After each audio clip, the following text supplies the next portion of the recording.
Good. Welcome, everybody. Thank you so much, Lawrence. Lawrence and his family have been great friends of mine here he is, great friends of mine for many years, and great friends of the 92Y, and really great friends of the world through your contributions, not just here, but to Harvard and to research and to all kinds of great causes. So thank you to you and your family, and thank you to 92nd Street Y. I think many of us here will agree that this is a very tense and difficult time for our country and the world. But there are many big and very important issues that we all need to be exploring, and the world keeps going. And this is a place, an intellectual center, an ideas center, and an action center where people can come together and try to build, through all of our actions, the kind of world that we would like to see. And part of what thinking about the future involves thinking about our own mortality. Mortality and thinking about mortality has been part of the human condition since time immemorial. There are many philosophers who believe that mortality defines our humanity. And that definition, for most of our experience as a species, has been dictated by the trade-offs made in evolution. And there are different animal species that live longer and shorter, and there are all these kinds of trade-offs. But for as long as we've been around, as long as we've been telling stories around campfires, our species has fantasized about breaking out of the cycle of mortality. Many of you know the story of Methuselah from the Bible, who lived to the ripe old age of 969. Those of us who aren't literalists think that maybe that didn't happen. But we've always imagined maybe David thinks it happened. We've always imagined what life would be like if we could break out of mortality. And we've fought back, and we've fought back very successfully. At the time of the Roman Empire, the average lifespan was about 25 years old. That didn't mean that everybody died when they were 25, but there was large infant mortality, and the average lifespan was very low. By the time of the Middle Ages, it had only expanded to about 30. In 1990, in the United States, it was only 47. And now, as everybody knows, in the United States and around the developed world, it's roughly 80. Average lifespan has doubled over the last 200 years. And it's not just that it's doubled, but it's that our expectation of what a normal lifespan is has expanded. And so this thing that we feel is very natural now, to live to whatever age we feel is normal, is set in a cultural context. And these changes, they normalize over time, and that becomes what everybody's expectation, what everybody's sense of normal. And we fought back using these tools that everybody knows: medicine, public health, nutrition, and lifestyle. And along the way, we've also had some really crazy ideas, crazy potions, crazy elixirs. About 100 years ago, the very popular process for life extension was monkey testicle grafting. And I was told in the green room that this process is having a comeback. So anybody who would like to volunteer, we're going to have a monkey testicle grafting booth in the back, and please let us know. But we, as you all know, which is part of why you are here, we are in a new age of science and technology. And one of the biggest transformations of this age is that the sequencing of the human genome has turned biology in many ways to an information technology. When computers were first developed, people didn't think about hacking into computer systems. People hadn't internalized this idea, things like Moore's Law. But over time, we've come to expect that our technology expands, the power of our technology grows exponentially, and that IT systems are inherently hackable. Now that we are turning biology into code, which is what sequencing of the genome has done, increasingly biology is becoming an information technology, and therefore it has the same qualities as any information technology, which is exponential growth, at least in some ways, and we've seen that with the cost of sequencing, the power and cost of sequencing the genome decreasing at 2 times the rate of Moore's Law, and hackability. And that's very, very important. And so we are in this age where all kinds of science are becoming informationalized, and they're on this exponential J-curve. And what it means is that our sense of timing, of how long innovation takes for us as a species, is going to change. Because right now our brains are designed for linear thinking. If you're living on the savannah and you have exponential thinking, if you're thinking 10 generations ahead and you're not thinking about the tiger that's coming to get you, you're in trouble. And that's why our brains are designed for linear thinking. But right now, this pace of innovation is going to increasingly get faster and faster. So when we think of maybe 1 unit of change is 2006 to 2016, it could be that 2016 to 2026 maybe 3 times that, 3x. And 2026 to 2036 could be 10x and then 50x. So the speed of innovation is going to increasingly expand. And therefore, our thinking, how we think about the world and how we understand the world, and the things that are fixed and the things that are unfixed are going to change. They're going to be brought into these challenges to the way that we think. And bringing that back to aging, we see these examples of aging in nature where there are a lot of, and we're going to talk about this, a lot of disparities. And we don't fully understand why it is that a mouse in captivity lives maybe 4 years and a mouse in the wild lives 1. And we have some good ideas why an average mouse on the street here, that a bat can live 30 or almost 40 years, why there are sharks that can live 500 years when there are other sharks that are genetically similar that live much less, and why there are jellyfish, and this is in my novel, I talk about this as well, but jellyfish that seem to be immortal, that go back and forth between mature age and a polyp stage.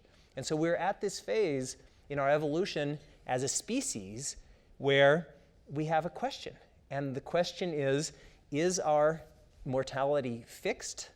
Is our biology fixed? Or are we hackable?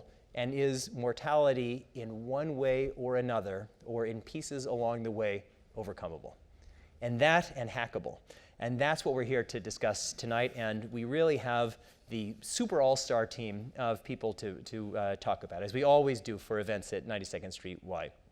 And so going from my far left, we have Nir Barzilai, who is the professor of medicine and genetics and the director of the Institute for Aging Research at Albert Einstein College of Medicine. He is a recipient of many prestigious awards and serves on the board of the American Federation for Aging Research. He's also a founder of COBAR, which is a biotech company that develops mitochondrial-derived peptides for therapy for aging and its diseases.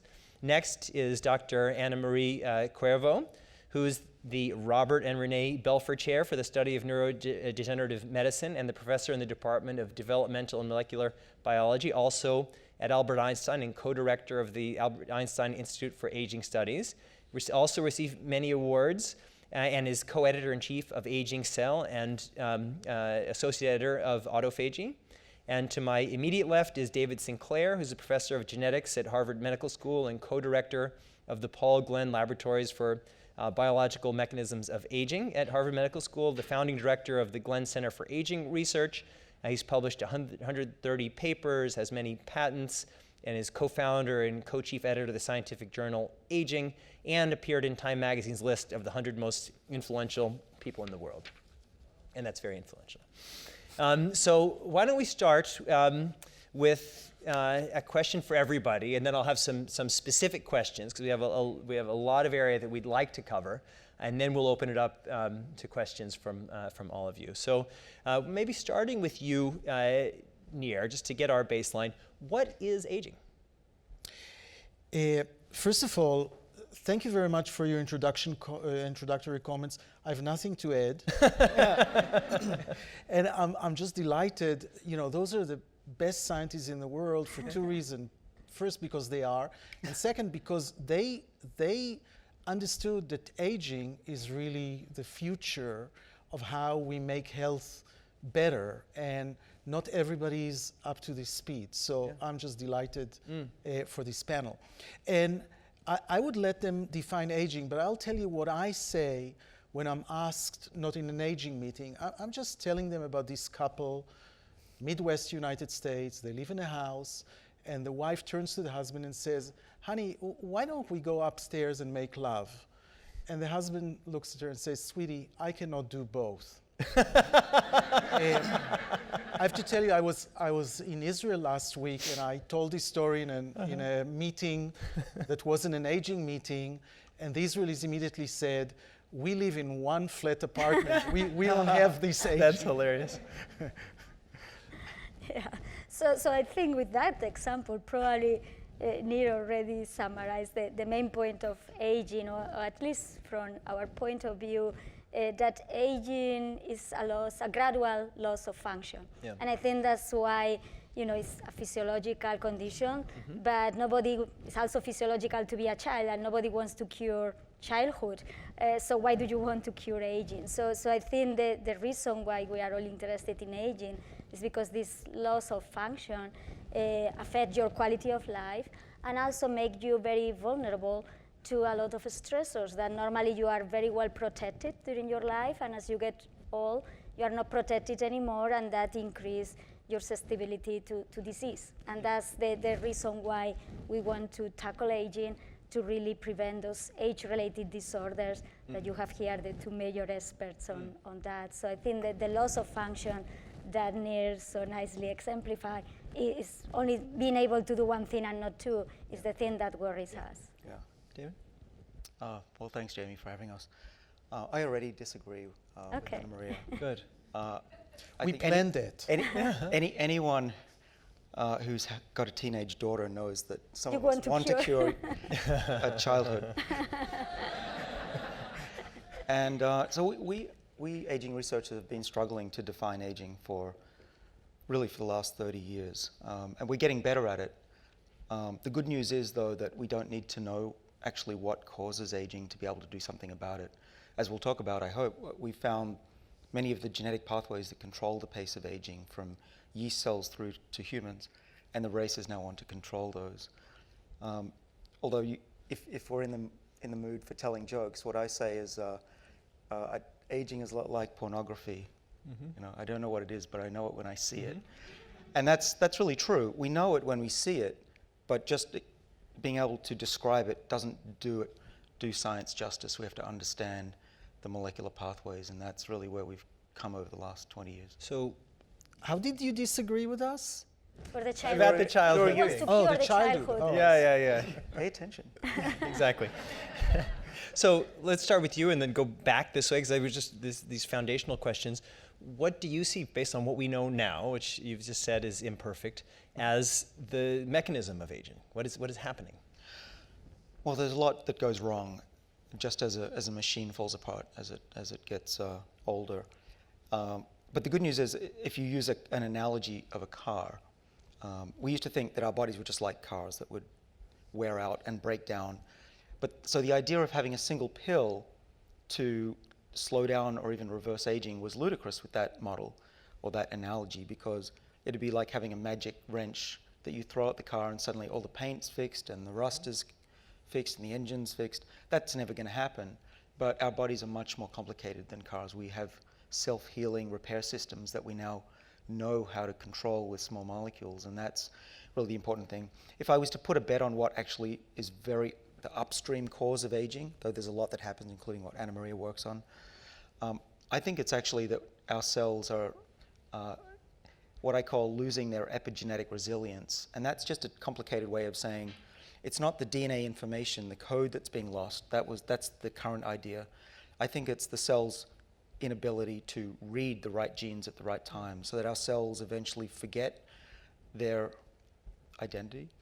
And so liver cells start behaving more like other types of cells, and we get dysfunction that way. The good news is, if we still have that information, like a DVD or a compact disc that is just scratched, we should be able to reverse aging just by polishing it and allowing the cells to read the information that's in our genome. And that's one of the things we're working on. Yeah, I mean, we're going to come back to the responses, but for the mechanism of aging, what's your thought, Anamaria? So, I mean, my thought is, again, that the aging is multifactorial, and there are going to be many factors. And I think the advance that we have done in the last, I would say, 5 years, is that we are starting to define what are those processes. So we know that there are several of them. There are probably many, but if you start focusing in like 9 or 10, you can start thinking how they relate. So, David was talking about epigenetics and was saying, well, this is upstream because it's the one that is going to organize the whole thing. And for example, in our case, we are the ones polishing and cleaning his genes because we work in the cleaning. So of course we think we are upstream of him. And this is where the whole game starts. And that's the beauty, that every single mechanism of aging that we can think of is really interconnected. They don't, as David said, they don't function completely independent. But that's also the good part, that if you fix one, and that's why there are so many approaches right now of trying to fix aging, because if you act on one, they are so interconnected that you are going to have a positive effect in another one. So for example, my lab works in cleaning of your cells. And my mother always say, in a clean house, everything works better. So his genes are going to work better, his mitochondria are going to work better, and this is how things are related. And I think that, it sounds that it's complex because you have so many things going wrong, but this idea that they are interconnected make it very possible that by acting in a couple of them, you can completely put a rheostat and bring things back to normal, and that's the future. Nir, anything to add? I think that was a good discussion. I want to, just for completion, throw a buzzword that's called mTOR.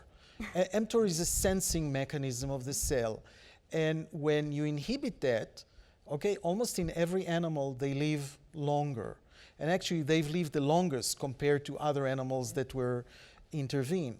And I'm saying just because mTOR is there, the inhibitor is rapamycin, is used in clinical setup, and there are lots of papers who are talking about that. It's just an example of identifying a pathway, modulated, and showing that it increases not only the lifespan, but health span of animals. Right, and we'll talk about animals in a moment. So just following up on that. So mTOR is working, and just people should Google later rapamycin. It's a great story of being found in the dirt in Easter Island. But what does that say about what's the mechanism of aging based on what the mTOR is doing? Well, so the mTOR sense nutrient and kind of decrease the nutrient flux in the cells, or really in a coordinated way around the body. And it just repairs kind of the aging all over. And, that's the mechanism. And one way to think of it, Jamie, is that I talked about those cars, that our bodies are like cars that get older. mTOR is one of those repair body shop mechanics. And what we're learning to do is to get them out of bed earlier in the morning and work harder to repair our body and keep it pristine. So we're going to talk a little bit later about interventions. And I think everybody has, and we've already started to talk about that. But without even intervening, when we just look at the animal kingdom, there are just differences in aging of things that you'd think, like a mouse and a bat, you'd think, well, they look pretty similar. You'd imagine that they would have a relatively similar lifespan, or different kinds of sharks that look roughly the same, or different whales, but the actual life expectancy is drastically different. David, from looking at variations across the animal kingdom, what can we learn about the different processes of aging? Well, so for a start, we've been very fortunate to have these lab organisms that we can, as geneticists, find mutants that live longer and figure out what are the genes that control lifespan. That's how we found genes like mTOR and others that control lifespan. But what's great about the whole panoply of life on the planet is that some organisms live a day or less, and some organisms live 300, 400, even if you talk about plants, more than 1,000 years. So what does that tell us? That tells us that, first of all, each species has a certain range of lifespan that must be encoded in the genome. And if you're lucky and you live a healthy life, you can maximize that. But there seems to be a genetically encoded limit. Say for humans, it's about 120, 122 is the oldest of all. Yeah. And you can exercise as much as you want and eat a perfect diet, and that's about as good as you can get. But what that doesn't mean is that that's our actual limit. It means that, sure, we can live according to our genes, but if we have enough technology, we can fly. It's not in our genome to fly. We can cure diseases with antibiotics, and we can intervene in aging and get us, maybe not living forever, but giving most of us a chance to live into 90, up to 90 and 100 in a healthy way, playing tennis and raising the great-grandkids. And what it actually tells us is the other animals that live longer than us is that living a long time is not against the laws of physics. It's doable. And we just need to figure out what the secrets are. Yeah. And Anamaria, I mean, one of the things when we talk about extending lifespans, and in my introduction I talked about the progress that we've made. Lifespan has extended more quickly than health span. Why is that? So I think it's probably a combination of factors, but I think we are the ones preventing our expansion of health span. And Nir already touched a little upon that with mTOR and energetics and food and eating.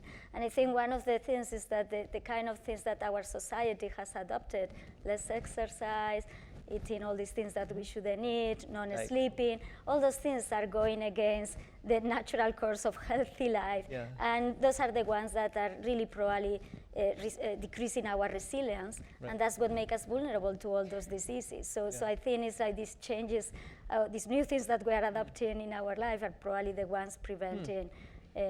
So we're getting the diseases, but we're treating the diseases, so we're living longer, but having not being as healthy in our longer lives as we could be. But the other problem is how we are treating the diseases. And on that, I think that there are two factors that, as scientists, we don't get the whole picture of what happened in the clinic. When we develop models to treat a disease, in many, many cases, those animals are not old.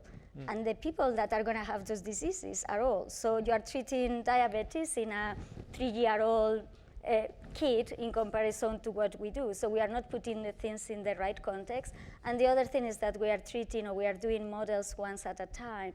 And something that everybody knows is that you have comorbidities. When do you have somebody in the clinic that comes to you only with Alzheimer's? Probably that person is going to have high blood pressure, is going to have... So that's the thing, that what we are doing as treatments, we are not considering the most important aggravating factor, at least for the people in this panel, that will be aging, and the fact that you have several things at once. So if we go once at a time, we are never going to really tackle that. I think that's a great point, because we put so much emphasis on cancer, and if we just eliminated all of cancer, our life expectancy would only go up an average of 3 years. Because if you're at the age when you're going to get cancer, even if you don't have cancer, likelihood you're going to get something else. And that's why there's such a movement among some people, I'd imagine everybody on this stage, to think, at least for regulatory purposes, of aging as a disease, so that we can have the funding to try to understand addressing aging and then preventing disease rather than treating diseases later in the stage. But David just talked about extending life beyond 122, but in our internal email exchange about what we should name this topic, David had said, can we live to be 150? And Nir, you responded about the upper limits of possible life expectancy. Talk a little bit about what you meant. I'm older than him, and to live in 100 years now seems not so attractive as it used to be. But I think David, said that he'll provoke me, but he said things on sharks that I can say on humans too. We do have probably a maximal lifespan as a species, which, by the way, maybe is 115 years. You know, the fact that somebody lived 20 years ago, it's like the jumper in Mexico Olympics that jumped so fast that nobody caught him. You know, it might be a mistake. But anyhow, it doesn't matter. We have a maximal lifespan. The point is the maximal lifespan, which you said also, David, is, between dying at 80, average age now, and 115, we have a lot of place to move now. And I think we're able to move now. And that doesn't mean that in the future you're not going to challenge the ceiling. But I think we have to realize that there is some ceiling and there's a big opportunity. So of everybody who lives in the world today, what is the oldest of everyone alive today, the oldest that somebody will live? Like, who's the longest lived person of everybody? What's your guess? Is it 115? Well, I'm on record. You see billboards, they quote me. Yes. That the first person to live 150 is already born. Anamaria? I guess 150 sounds right. 115? 150. 10. Yeah, no, 115. Did you say 115 or 150? 115 or 150? 115. 115. So you're 150 and you're 115 and you're And I'm 115 115. also. Very interesting. All right, so we're going to talk about the fancy science. But before we get there, and just to give everybody here a game plan, because I think everyone is thinking, like, enough, what am I supposed to do? There are mechanisms that have nothing to do with science and just how we live our life. And so we're going to talk about them very quickly. One, near exercise. Exercise is the best advice that you can give anyone at any age, but certainly for aging. Yeah. Okay, it's good for everything. It's good for people who have diseases of aging. It's good for people who are afraid to age. Exercise has been the right thing, and I just want to say it's a little surprising because if you ask the public what's the major thing that happens in the body, they're saying, oh, there's oxidative stress. You know, we have to take antioxidants. And the paradox with exercise is that there's nothing to increase your oxidative stress more than exercising, and still it's the most protective way to advance aging. Yeah, and it's crazy. What I say is that if we had a pill that did everything that aging does, people would be attacking the pharmacies to get it. They'd be killing one another. But if you say, but you have to wake up 20 minutes earlier and do a little jog or go for a walk, people say, oh, I could never do that. Well, but if you give them the choice of caloric restriction or exercising more, we'll be ready to exercise. Well, let's get to diet and caloric restriction. So maybe first on diet, just because you come from a country where people eat healthy food naturally, and then caloric restriction, which has led to a lot of the more scientific approaches. Yeah, so I think that the diet for us it has been, I think that there is enough evidence of how much it can impact aging in many aspects, but from the point of view of what we've been discussing, one of the things that is very important is that your cells have to clean themselves. And I know that I keep talking about cleaning, but you just hear about free radicals oxidation, the damage that could happen. Somebody has to clean that. And our organism is so well designed that the way that you clean is when you need energy. So if you need to have energy and you don't have food, you're going to start breaking things that you don't need anymore or that they are damaged. And it's this recycling what gave you the energy. It's kind of getting like, you know, the tree chopped then and get get it to the fire to get the energy. So you do that, and you do that every day. For example, in between lunch and dinner, if you don't snack in the middle, you are going to activate these cleaning systems because what they are going to do is recycle to maintain your energy. So I think for the diet, the most important thing is that the diet has to be very balanced. In addition of the calorie restriction, and we will talk about that. So if you eat a lot, then you don't have this need of using what is already inside or what is damaged. So by eating too much, you are preventing this cleaning. But also if your diet is unbalanced, if you have a lot of sugars and lipids, those are the worst things, these cleaning systems that also get impaired, you have your mitochondria, your DNA, everything gets modified. So in a way, it's what your grandma always tells you. You exercise, you sleep well, and you have a balanced diet, and then you will live forever. So That's not a Bobemeister. Yeah, exactly. We were talking Bobemeister, but I think this is a Bobemeister crowd. So balanced diet, what does it mean? Like, what are the rules? If you say the 3 rules that people should take away about what a balanced diet means. So I think the key is balance. Yeah. Balance in the sense that it's not all these extremes that is like no fats. And of course, if you don't take fats, your percent of calories are going to come from the sugars. Right. So we have, for example, studies going in the lab. If you put an animal in a low-fat diet, that low-fat diet is all sugar basically and a couple of protein, and they get like so fat and so bad. So I think it's this idea of balance and, you know, Mediterranean diet. Why not? I think it's a very balanced diet that keeps people going. So everyone's talking about calorie restriction. David, why does it work? What's the mechanism of calorie restriction? It's connected to what Anamaria was saying. Yeah, sure. The old idea was that calorie restriction just reduces your body's metabolism and you just live slower. But that's not actually true. It's been disproved. And what we think now is that it puts the body in a state of what's known as hormesis. Have any of you heard of hormesis? Raise your hands if you've heard of this word. So If you raise your hand, he cannot see you. Yeah, exactly. So you may as well raise your hand. so anyway, so hormesis is a concept that was actually first discovered by when people were spraying herbicides on plants. And if you dilute it down very far, the plants actually grow better. And another way to think of hormesis, it's a mild stress that doesn't kill you makes you stronger. And by stress, I don't mean the most recent election. I mean biological stress, putting your body in a state of perceived adversity. So running will tell your body that there's adversity. Being hungry puts your body in a state of perceived adversity or hormesis. And the body mounts a defense response. It starts the cleaning process. It turns this mTOR pathway on and other genes that we work on. And then they take care of the fixing process. So essentially what you're doing is, with this analogy of this car repair shop, what you're doing is having a bullhorn and saying to the mechanics, get to work, there's an emergency, we need to build this car. And that's what being hungry and exercising does. And it's not that your blood flows better or being hungry burns the fat, and that's what's good. It's actually the body gets into a defensive state that can heal. So can I say something to prove this point?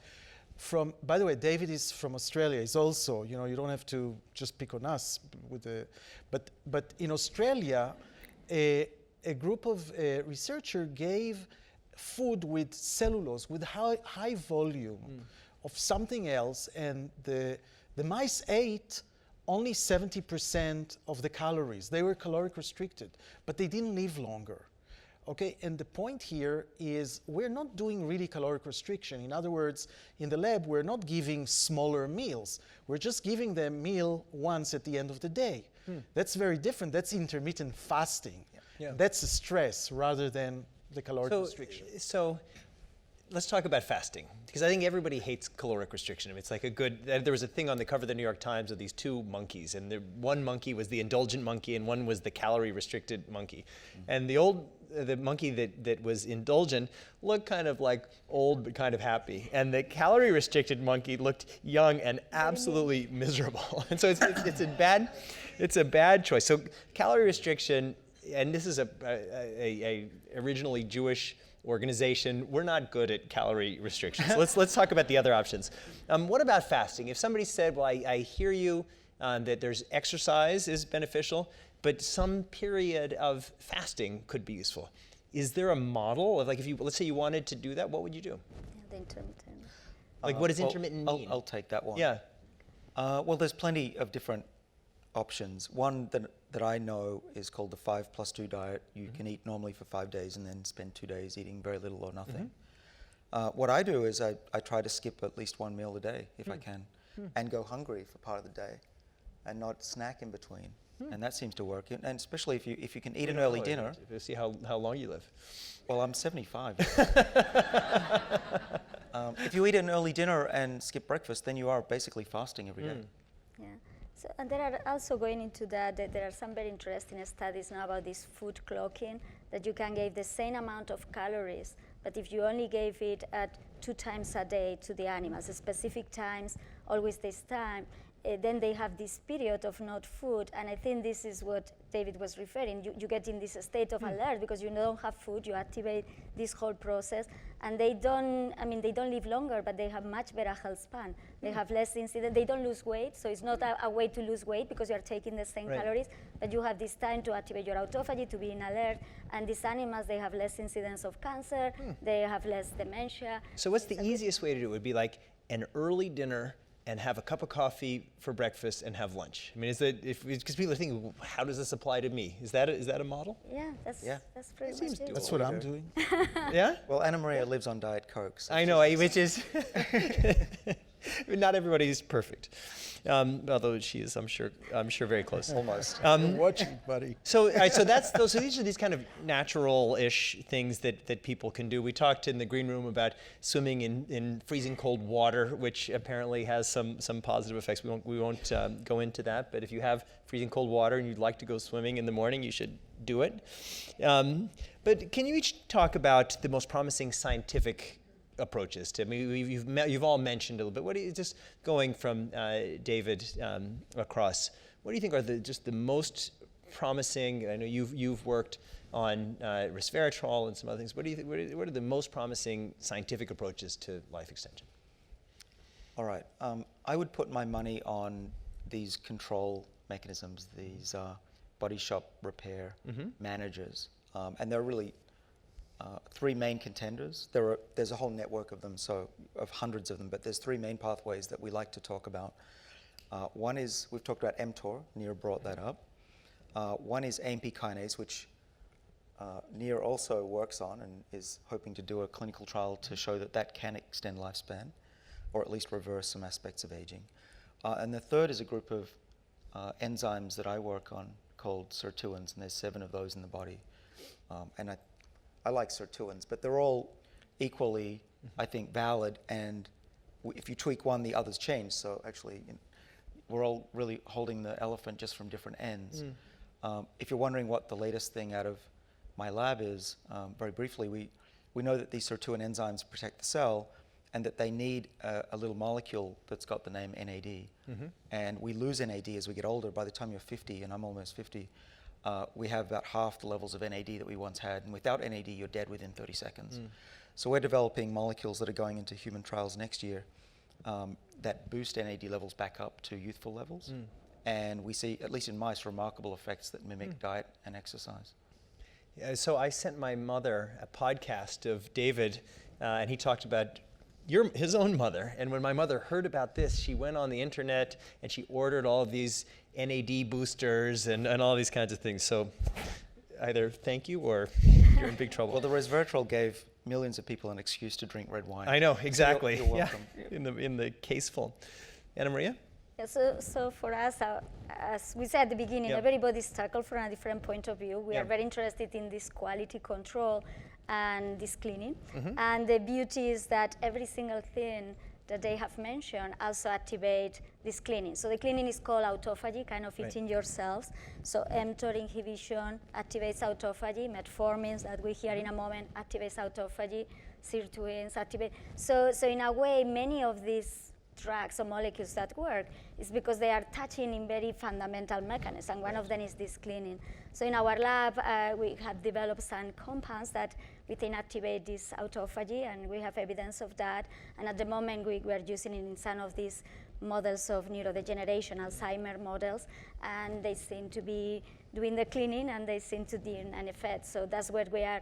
But by no means this is going to be the only thing. So I think that's the beauty, that what you can hear here is that there are very different ways that we probably are going to get this going back to balance, and that's what we really want. Yeah. So metformin, by the way, 850 milligrams twice a day. If you're taking that, don't come to my study, okay? But we're launching a big national study that's called TAME, or Targeting or Taming Aging with Metformin. And we want to work with the FDA and show that aging can be targeted. And that's really the important thing that we're doing now. You heard that there are many ways to tackle aging, but unfortunately the pharmaceuticals are not going into this field because there's no indication to target aging. And what we're trying to do now is to do a study that will change that. We're taking this metformin, that is a drug that's generic, it's cheap, it's very safe, it's been out for 60 years, it's for treatment of diabetes, but it's not going to cause any adverse effect to people who are not diabetic. And if we'll show that we can delay a composite of age-related diseases, I think that the next decade will be just health span is going to increase and increase, and we're going to have a better and different quality life than what aging is associated with now. Yeah. And it's funny, I was just saying before with metformin, which has been around since the 1950s, that it's become this wonder drug. I think a lot of people are excited about it, and I know certainly anybody with type 2 diabetes taking it. And when my dad started taking it, my mother, I told her about the research that you and others were doing. She was so jealous. She went to her internist 5 times, and she was trying to figure out how she could frame what her problem was so that they would give her metformin. She kept doing research. She finally got it right and got it. But in 10 years, is everybody going to be taking an aging pill every day?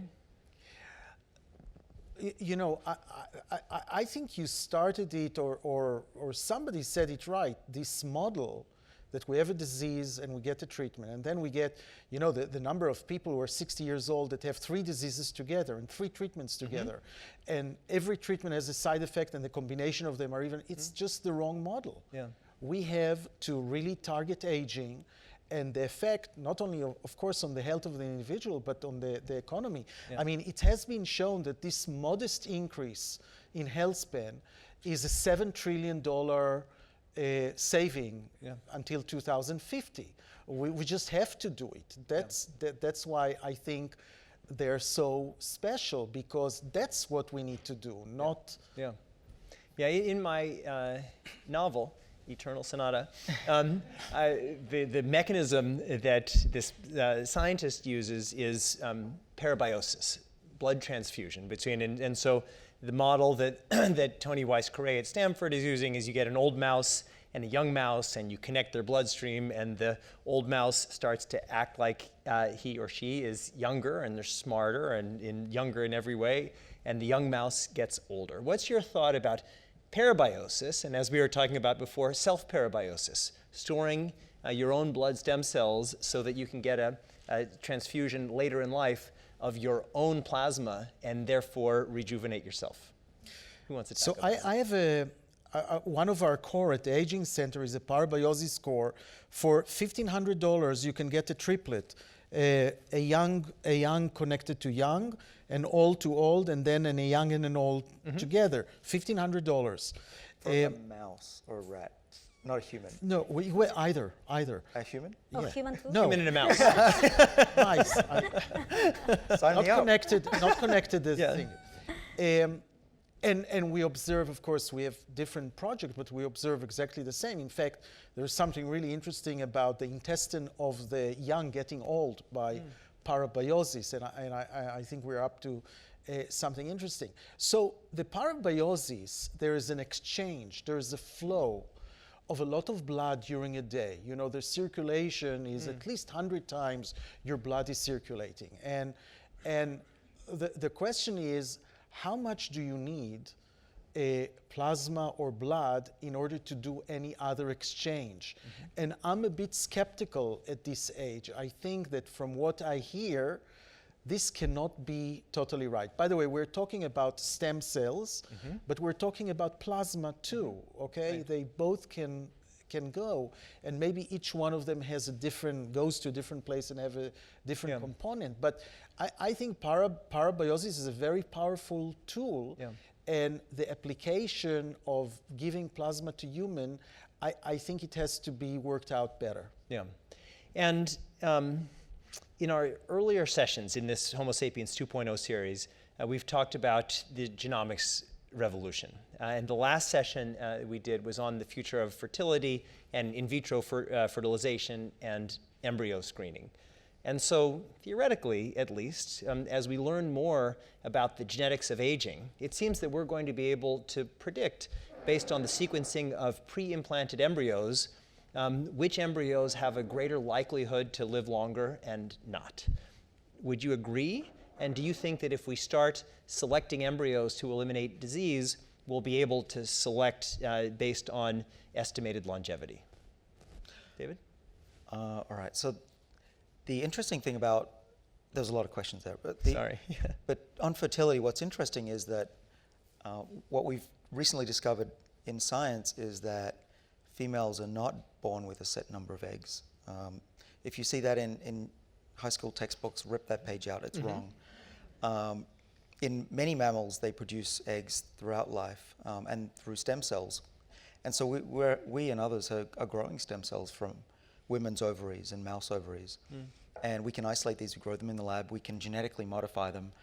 And we have the technology, if we really wanted to, though we're not going to either modify or screen these cells for different traits or remove diseases like Huntington's and breast cancer.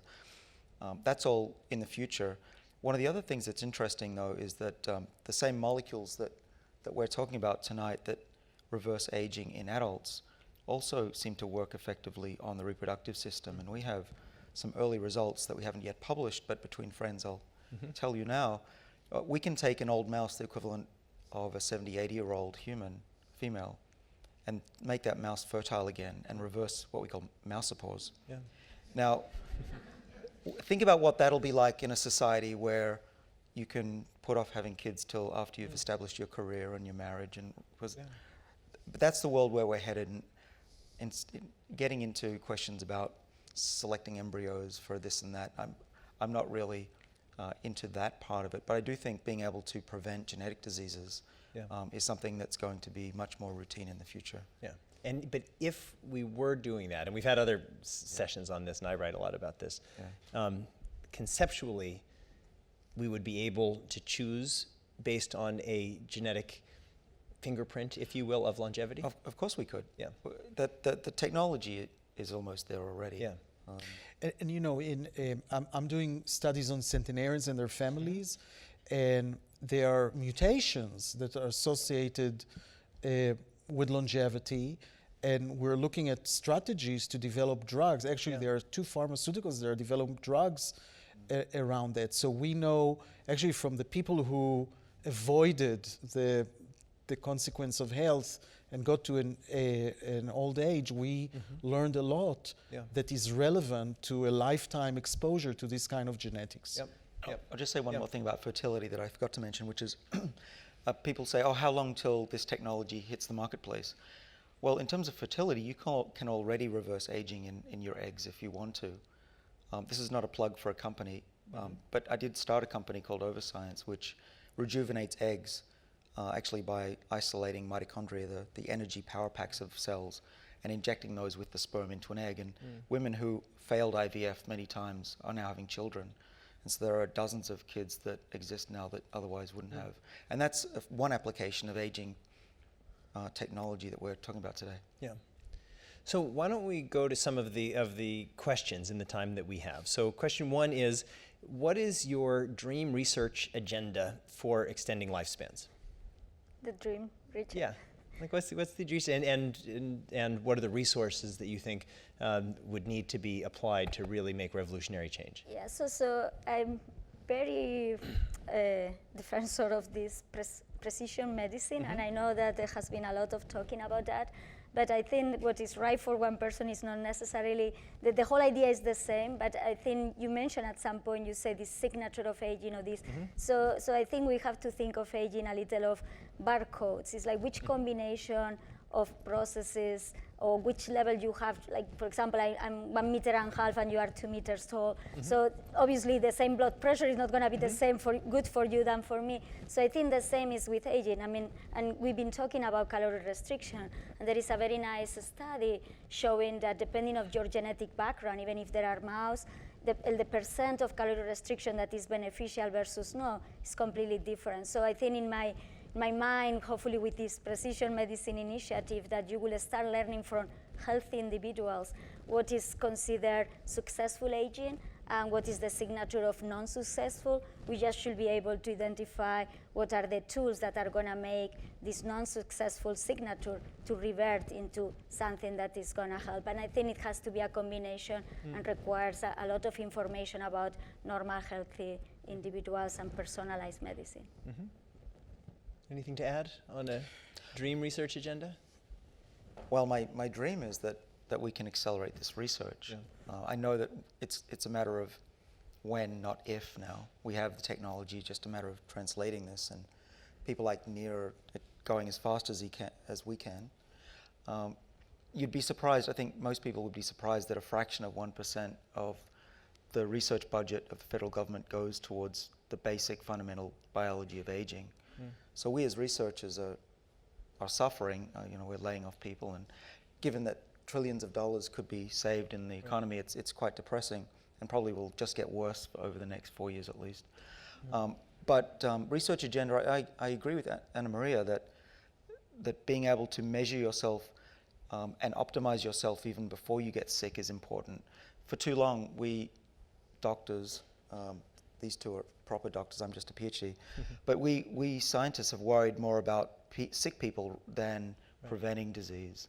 But we have the technology now, even from a simple blood test, to be able to say, where would your optimal be?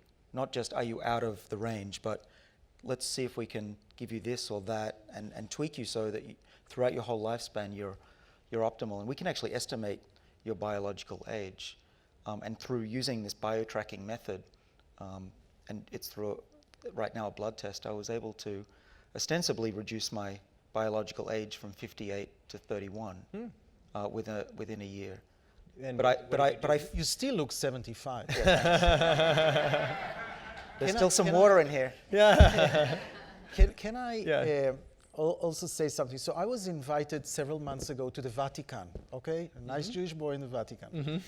And they invited me, they said, there's a very small meeting, we want you to represent the field of aging. And I said, so I'm like the keynote speaker, and I said, no, the keynote speaker is the Pope and Joe Biden. Yeah. Okay? was a little humbling. The Pope made a very important, so, you know, Joe Biden and the scientists that he brought were talking about personalized medicine because cancer is really, you have your genome and the cancer genome and actually 5 different genomes. I get it. But aging is conserved actually among species. I think to solve aging on principle is easier to solve cancer in my mind. But what the Pope said is that he wished that even for cancer, there'll be a single, simple, cheap pill for everyone, okay? Because that's his view of the world. He wants cure for everyone. And I think that's kind of the hope that a pill like metformin or other things are, that we can develop actually pills that maybe will take us part way, independent of the personalized thing, because I think we have, I'm optimistic that we are not like the cancer people. We actually have real success, I think. And would it help to classify aging as a disease? Because right now we have the reimbursement codes and this whole mechanism that when you have a disease or you get some kind of procedure, then we open the floodgates of money. But if there's something that will enhance individual health or public health, we're very stingy. Should aging be considered a disease? So, you know, my effort is to go to the FDA and get indication. Neither me representing the scientists, not the FDA, wants to call aging a disease. First of all, not everybody who's aged has disease. And there's ageism. You don't want to... And so what we're trying to do is to say, oh, we want to prevent the diseases of aging, right? And that will be a target. I don't think we need to call aging a disease in order to make progress. That's what I feel. That's what the FDA is telling me. Yeah. It's not to make progress. It's just to get money, unfortunately. So another question from the audience. How many years of excellent diet and daily exercise before it increases your lifespan? And I'll add to that, if you could talk a little bit about the metformin with the mice, where you had the kind of the skinny, healthy, exercising mice, and you had the fat, older, non-exercising mice. But when they started taking metformin, the non-exercising mice actually live longer than the healthy ones. So what does this say? I mean, if somebody is, do you have to exercise your whole life to get the benefits of exercise? How much exercise do you need to do? By the way, I don't know what study you're talking about, but not mine. but you wanna answer? No, it might have been Rafa de Cabo's study in metformin in mice. But it was with exercise? No. No, just with metformin. Yeah. David, you want to answer that? No, you're the physician. Look, I think that exercise is kind of the hormesis, is kind of the stress that you need. You know, stress when it's chronic is not good, okay? Stress when it's acute or sometimes or once a day is good. And so I think a bout of exercise of 40 minutes 5 times a week, I'm just saying, is what we're talking about. Yeah, and I think everybody in this room should think of that as a doctor's prescription. That you should really just, if you go to the doctor and the doctor gives you a pill and says, take this pill because your life depends on it. I think everyone should think about exercise as that pill, and whether your exercise is just a walk around the block or something. And I say this a lot, and my brother Jordan is a sports medicine doctor, and he says and writes, talks about this, but that a skinny person who doesn't exercise is less healthy than a fat person who exercises. And I just think that's if there's one takeaway from this, it's don't eat too much, but exercise, exercise, exercise. So another question, you're only as old as you feel. It's framed here, true or false, but we will reframe it in the spirit of our conversation. You're only as old as you feel. Boba Maisa or not Boba Maisa? I think biologically you can't overcome it, but you can certainly enjoy life. The converse is if you calorie restrict and you're always hungry, life may not be longer, but it will certainly feel that way. And Maria? So I think, I mean, one of the factors, because we are basic cell biology, so we always want the fats, but there is a growing component of how all these different aspects that we say of aging, these different cellular processes can be affecting, and is this psychological component. And I think we study it less because we don't have good ways to measure it in animals. We don't know if the animal is happy or is unhappy, but there is very clear studies now in population of how your mental state, your anemic state is influencing also your way that you respond to stress, your defenses. So I think in a way, and I think as example, my father, I think he's the happiest person in life, the most optimistic, and you look at him and he looks quite younger than me. Yeah. So I think there is something about how you feel and how you take things. Yeah. There might be a biological limit, but I think that component is also important to modulate this stress that we talk about. Woody Allen said, I'm not afraid of dying, I just don't want to be there when it happens, right? And I think really that's not the issue. I think what people are fearing is the diseases of aging. Yeah. That's what they are fearing. And from seeing centenarians, and you can see in superagers.com in my web, you can see some healthy centenarians. Some of them are working at 106 years old. If you're healthy at any age, life is really good. Mm-hmm. I think it's the diseases of aging that are giving aging such a bad name, and we should stop it. Yeah. And so that raises an interesting point, which is there's a misconception that our research is about making people live longer in an old state. Right. It's not about keeping people in nursing homes for longer, it's keeping them out of nursing homes for longer and compressing that last period of life where people are morbid into hopefully just a matter of weeks. Yeah. And so imagine that future where you can have a healthy, happy life and then just very quickly pass away and pass on the baton. Centenarians live 20 to 30 years healthier than a control group. But the most incredible thing, they have a contraction of morbidity. They are sick for a very small time at the end of life. When the CDC calculated the economy of that, they showed that the healthcare in the last 2 years of life of somebody who dies at 100 is third of that who dies at 70. So it's not only that they live healthier, they die sooner, they cost less. And this is kind of... Yeah, and it's in my friend Dan Buettner. I don't know if you're familiar with Dan's work about blue zones. So Dan went around the world and found all of these places where people live longer as a group than others. And there were one was in Okinawa and different places. And he was looking at what were the commonalities of all of those. And it's a lot of the things that we've said. One is people have active lifestyles. So you just have to get around to go to the market. Just daily life requires moving around. Everybody ate moderate diets. Everybody had a strong built-in social community. So one was the Jehovah's Witnesses, just where there was a community, I think called ikigai, which he talks about an Okinawan word for a reason for living.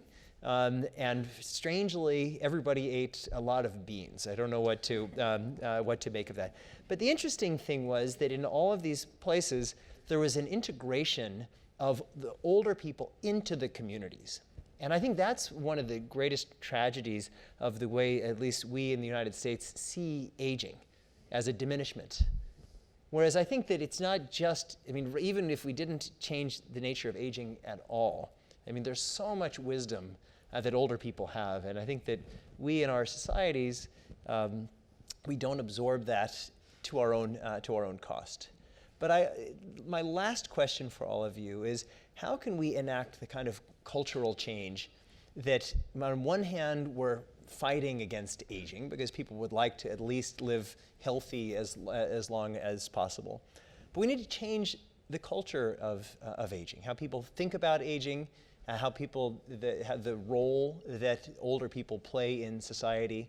For the last question, I'd like to ask each of you, how can we think about changing our overall societal framework of aging? Why don't we start with you, David? Well, we have been changing our view of what it is to be old. 50 years ago, being 70 was old. You know, and being 70 now it's not surprising if you can still run triathlons. I know a few people that do that. So I think we're putting the cart, your argument is putting the cart before the horse. I think that if we are able to allow people to be healthier for longer, imagine your great-grandmother or grandfather getting on the floor playing with the kids and with the toys, then old people aren't as scary anymore. It's when they're smelly and they can barely move that then things get scary for little kids. And that's really what I think is going to change, where someone who's 80 or 90 is just as vivacious, healthy, and happy as they were when they were in their 40s. That's really nice. Anamaria. So I think I agree that it has really changed. I mean, when I was in medical school in Spain many years ago, aging, I mean, as a geriatrician, is like, well, you know, this is life. And that was kind of like, there is nothing that can be done. You are going to get old, and that's it. And you have now this kind of momentum, and it's very clear that there are things that can be done, that there are things that are being done, and you have two examples of two companies developing this drug. And I think this is already changing, so it's just a matter of time. And as David says, you know, older people gets more active and healthier, they are going to be integrated, hopefully, in the society. And there are many societies that are talking now, okay, what are we going to do with these people that are still so active and they are doing all this volunteer? So I think it's already changing. Yeah. Yeah. So we're giving you a vision that in the next decade, maybe we'll spend 80 years in order to get to the biological age of 60, right? So now you're biologically 60, chronologically 80. What does it mean to your retirement age? What does it mean to the social security? You know, what advice do you need? You need more economical advice than health advice by then, right? You need to plan your future. So I think, and we're not the experts on that, but I think it's true that if we're achieving what we're achieving, there's social consequence to that. And, you know, at the end, we want, instead of taking care of our parents, for our parents to take care of our grandchildren, pretty much, right? And so how do we form a society like that? Yeah. But this is not science fiction. This is science now. And it's science now, and that's why we're having these kinds of conversations, because these are questions for all of us. And that's also why having this forum of the 92nd Street Y, where we can all come together with incredible panelists and incredible audience and think about these things and take these conversations home, is really what we're all about. So I hope you'll join me in thanking our incredible panelists for this wonderful conversation.